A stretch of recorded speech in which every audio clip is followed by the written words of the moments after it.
Okay, so in this lecture we will discuss on secondary structural database.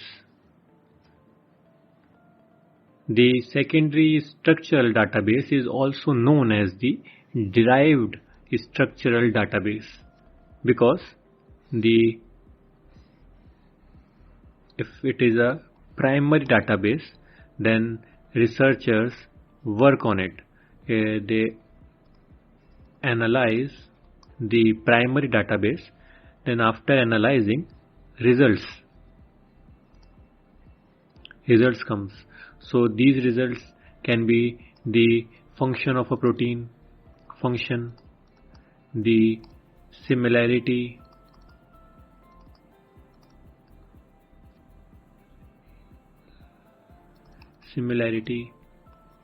the conserved regions. So all type of results which we gain after the analysis are stored in the secondary database, due to which it is also known as the derived, because the results are derived from the primary database, due to which it is also known as the derived structural database. The first database is the Scoop database. The Scoop database provides the detailed, comprehensive and manually curated data about the structure and evolutionary relationship between the proteins. Okay, so the second database is the Cat database. The Cat database stores the protein domain structure information based on the evolutionary relationship. The Cat database has 4 levels and the name is on the level only. So C stand for class, A stand for architecture, T stand for topology and H stand for homologous.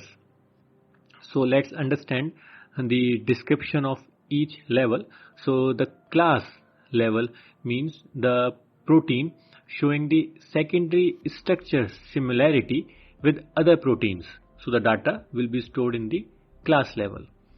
In the architecture level, the protein showing the structural similarity but no homology with other protein will be stored in the architecture level.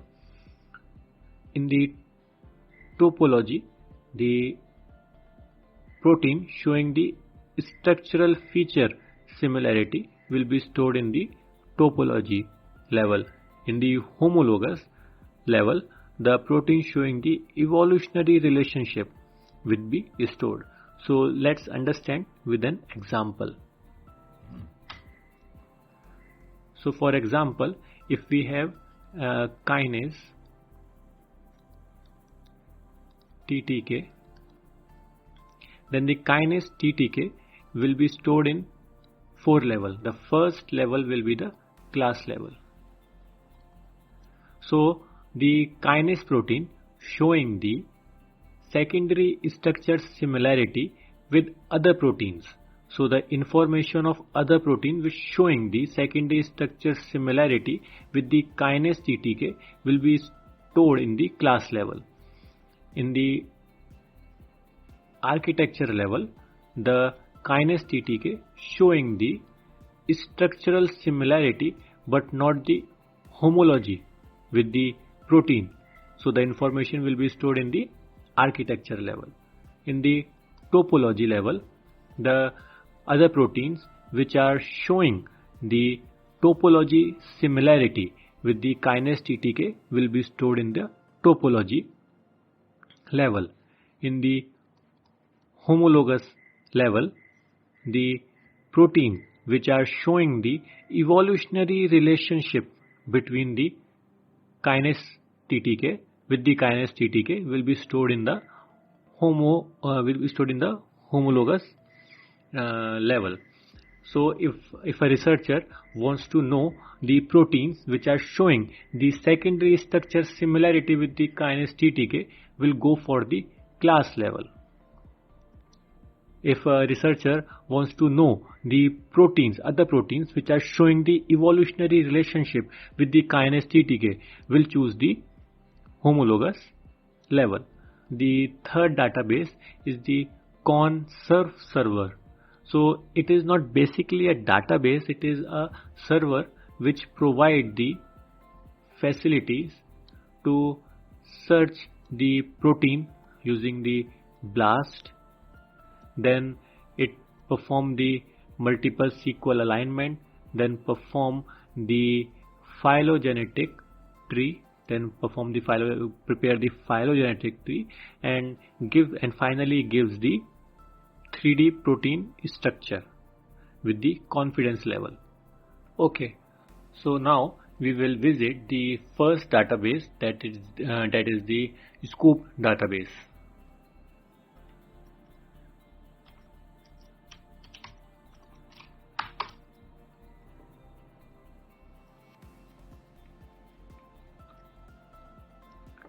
So this is how the web page of SCOOP is visualized.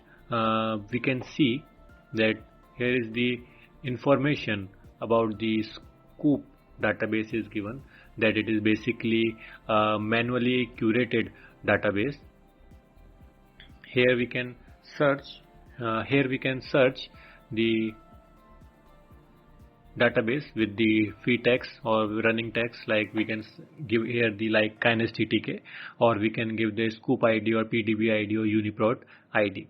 We can search with the structure class also, alpha class, beta class, alpha beta proteins. So here also then we can search protein by the globular protein, membrane protein, fibrous protein, non-globular protein. So this is how we this is the various searching tools are present in the SCOOP database.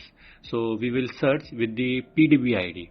So let's first visit the PDB database.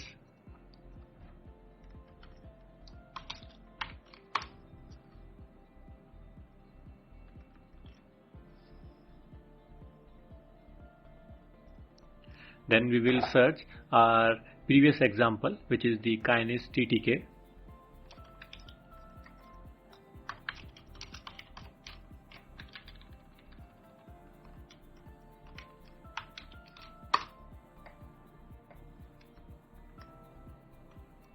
And we will take the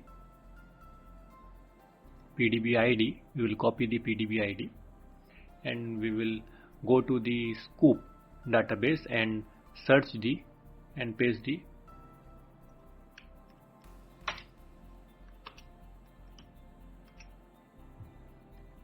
so here comes the results.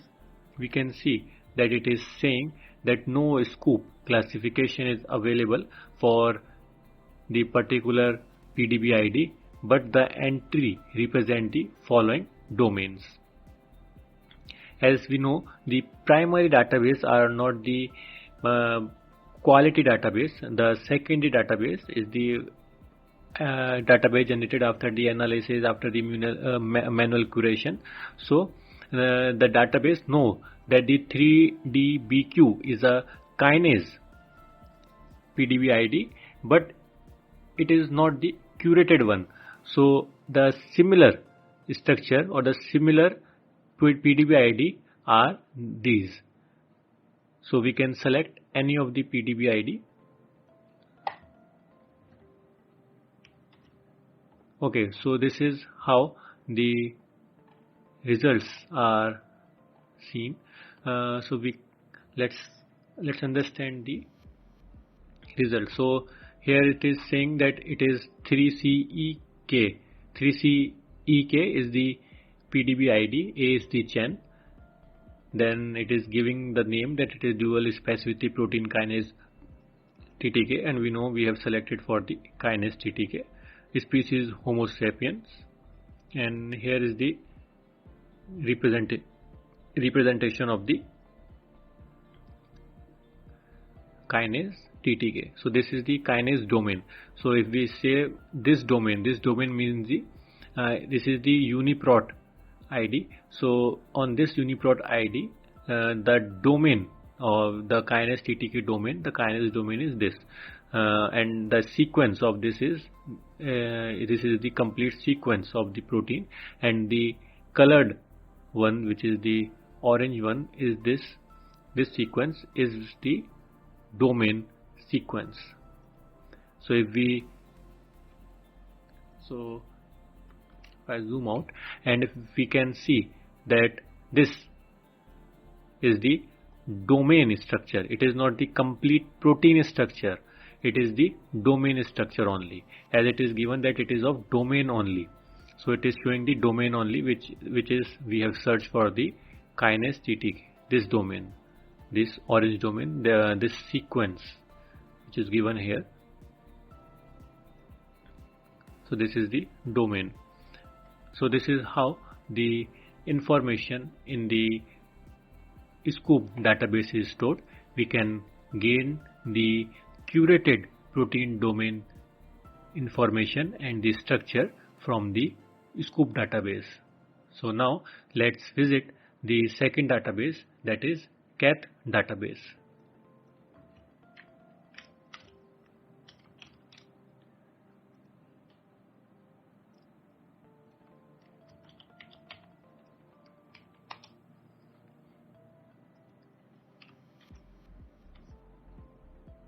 So this is how the Cath database is given. So we can search the database by 3D structure. If we want to know the structure of our protein, then we can use this feature. If we want to know the protein evolution feature, then we can go for this.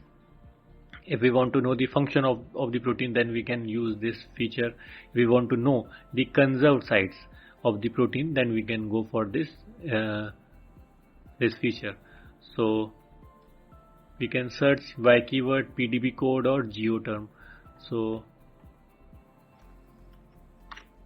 let's search with a PDB ID. Our PDB ID is 3DB. So let's copy it and paste it.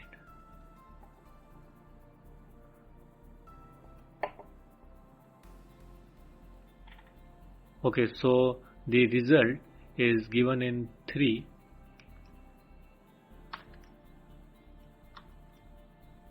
The result is given in 3 sections. The first section is the superfamily, the second is the domain, and the third is the PDB structure. So we can see that it is 2 entries. Here is 2 entry and here is the 1 entry. So let's see one by one each. So we will start from the PDB structure. We will click on it and we will see. So this is the PDB structure information, general PDB information. We can see it that it is coming, the PDB ID, X-ray diffraction, the Homo sapiens, the researcher, the submission date, and other features which we have already seen.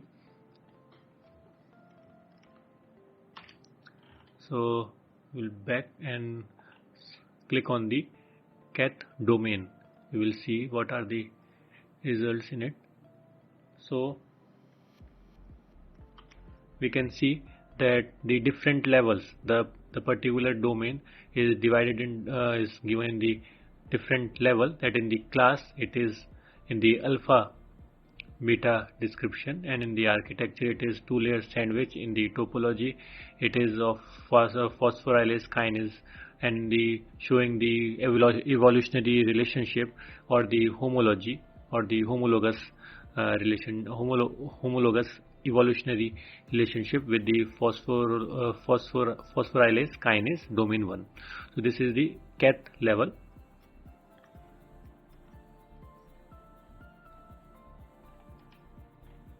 So now we will see the third, that is the superfamily. We will click on the superfamilies of the kinase TTK and see.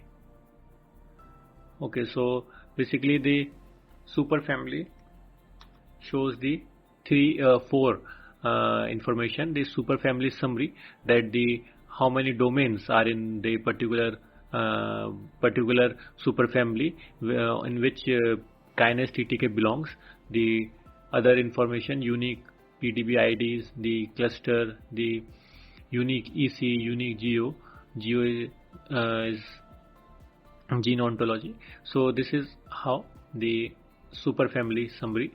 Then it is the species diversity information, then it give the EC diversity information, then give the geodiversity information. So this is how the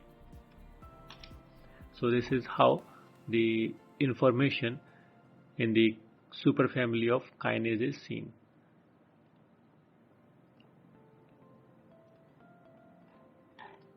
Okay, so now we will visit the third database or the server, which is the Conserve server.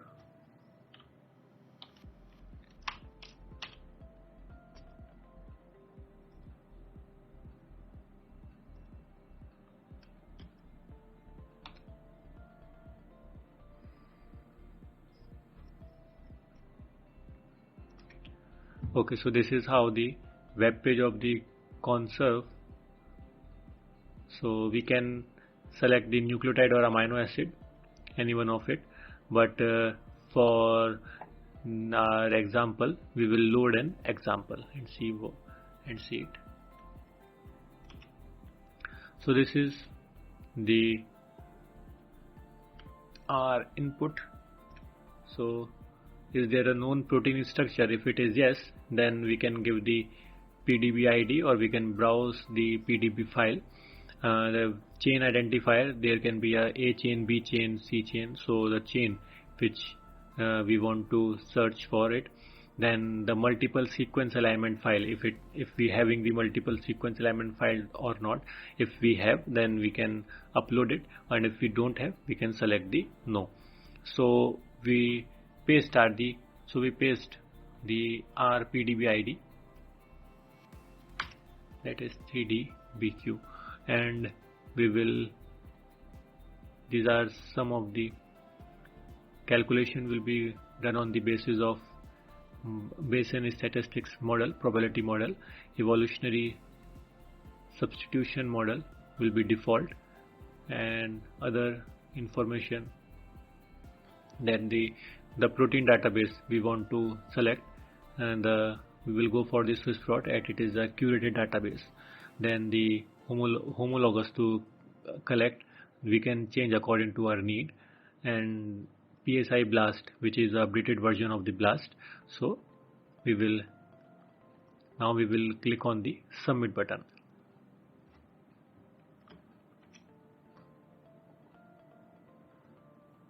So the job is running, and the process will be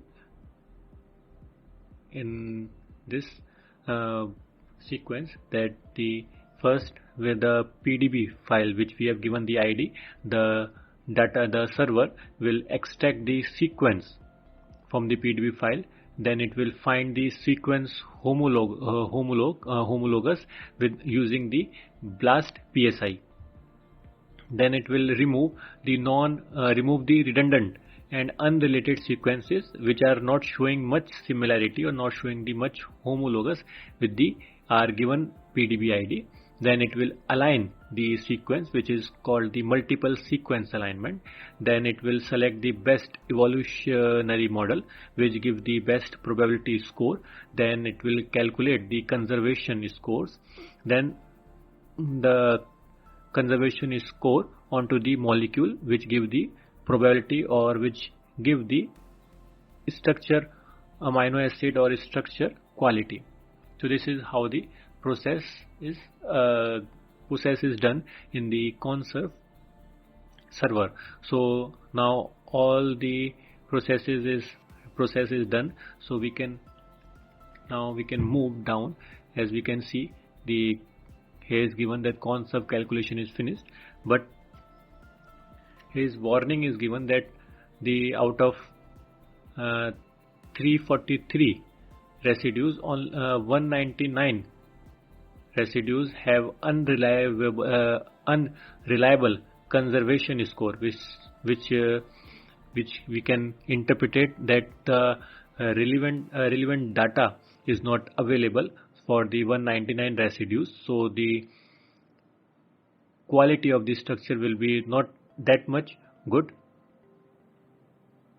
So now we will visit the results.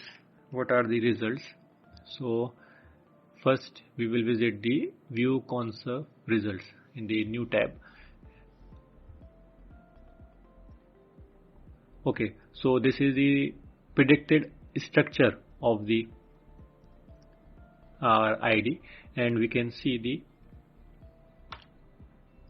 the score, like if it is a variable or it is a conserved. So the more darker or more purplish the color, the more conserved region will it is, and if the more yellowish one will be the variable region, which means which can change according to evolution. Now we will see the second, which is the view MSA, and we will view the MSA and phylogenetic tree.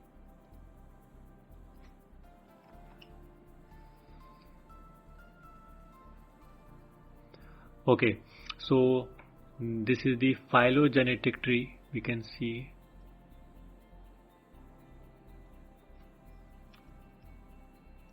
as phylogenetic tree is formed after the multiple sequence alignment and after the best probability score. So this is how the evolutionary phylogenetic tree, evolutionary relationship between the kinase TTK is given, and here is the multiple sequence alignment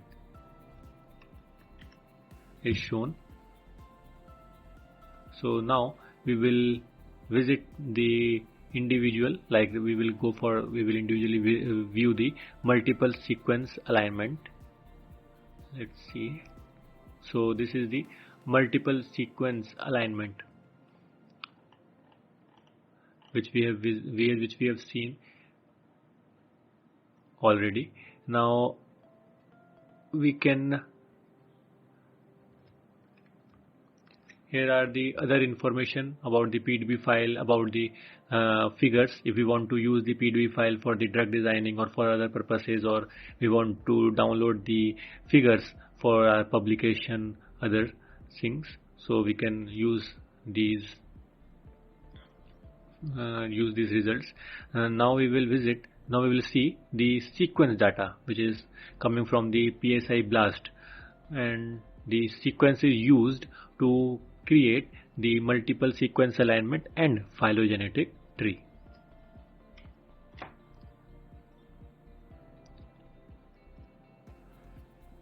So these are the sequences which are used to create the phylogenetic tree. So let's copy this ID, and so we can see in the result.